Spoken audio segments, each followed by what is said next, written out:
চলতি মাসের ফিফার আন্তর্জাতিক উইন্ডোতে অ্যাঙ্গোলার বিপক্ষে প্রীতি ম্যাচে মাঠে নামতে চলেছে আর্জেন্টিনা। দর্শক, প্রথম প্রতিপক্ষ আর্জেন্টিনার আফ্রিকান প্রতিপক্ষ অ্যাঙ্গোলা, যাদের বিপক্ষে 14 নভেম্বর মাঠে নামতে চলেছে বর্তমান বিশ্ব চ্যাম্পিয়নরা। আর মাত্র কিছুদিনের মধ্যেই স্কোয়াড ঘোষণা করতে চলেছেন আর্জেন্টিনার মাস্টারমাইন্ড কোচ লিওনেল স্কালোনি। দর্শক, তবে অন্যান্য বারের তুলনায় এবার আর্জেন্টিনার স্কোয়াডে আসতে চলেছে বড় চমক, যেখানে অনূর্ধ্ব 20 বিশ্বকাপে দুর্দান্ত পারফরমেন্স করা কিছু দুর্দান্ত ফুটবলারকে স্কোয়াডে অন্তর্ভুক্ত করতে চলেছেন লিওনেল স্কালোনি। দর্শক, কিছুদিন আগে শেষ হয়েছে ফিফা অনূর্ধ্ব 20 বিশ্বকাপ, যে অনূর্ধ্ব 20 বিশ্বকাপের চমক দেখিয়েছে আর্জেন্টিনা, সেটা আপনারা সবাই জানেন।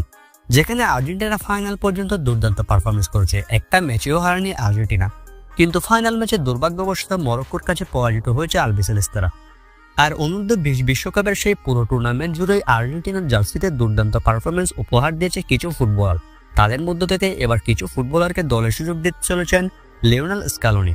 দর্শক, অনূর্ধ্ব 20 বিশ্বকাপের কিছু খেলোয়াড়কে সিনিয়র দলের সুযোগ দিতে চলেছেন স্কালোনি, যেখানে সোলার, প্রেস্টিয়ানি এবং সার্কো এই 3 তারকাকে বিশেষভাবে অনুসরণ করা হচ্ছে, কেননা এই 3 তারকা নিজেদেরকে উজাড় করে দিয়েছেন আর্জেন্টিনার অনূর্ধ্ব 20 বিশ্বকাপে।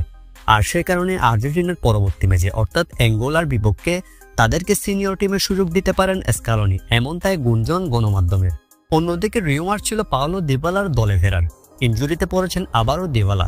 রোমান হয়ে খেলতে গিয়ে এসি মিলানের বিপক্ষে ম্যাচে ইনজুরিতে পড়েছে দিবালা, তাই দিবালার ব্যাপারটি আবারও অনিশ্চিত হয়ে গেল।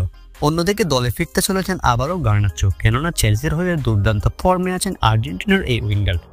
দর্শক, অ্যাঙ্গোলার বিপক্ষে আর্জেন্টিনা 14 তারিখ যে ম্যাচটি খেলবে সেটা একটা প্রীতি ম্যাচ, যেখানে লিওনেল স্কালোনি পরীক্ষামূলকভাবে কিছু খেলোয়াড়কে পরীক্ষা করে দেখবেন, আর তাদের মধ্যে অনূর্ধ্ব 20 বিশ্বকাপের কিছু খেলোয়াড়কে সুযোগ দিতে পারেন তিনি, কেননা তারাই যে আর্জেন্টিনার ভবিষ্যৎ। সেই দলে রয়েছেন বেশ কিছু প্রতিভাবান ফুটবলার, যেখানে সিলভেত্তি, সার্কো, প্রেস্টিয়ানি তাদের মতো দুর্দান্ত প্রতিভাবান ফুটবলার রয়েছে অনূর্ধ্ব 20 দলে।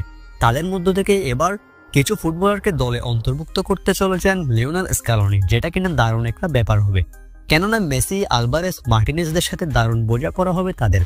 দর্শক, অনূর্ধ্ব 20 বিশ্বকাপের দুর্দান্ত পারফরমেন্স করা এসব খেলোয়াড়কে কি আপনারা দলে চান?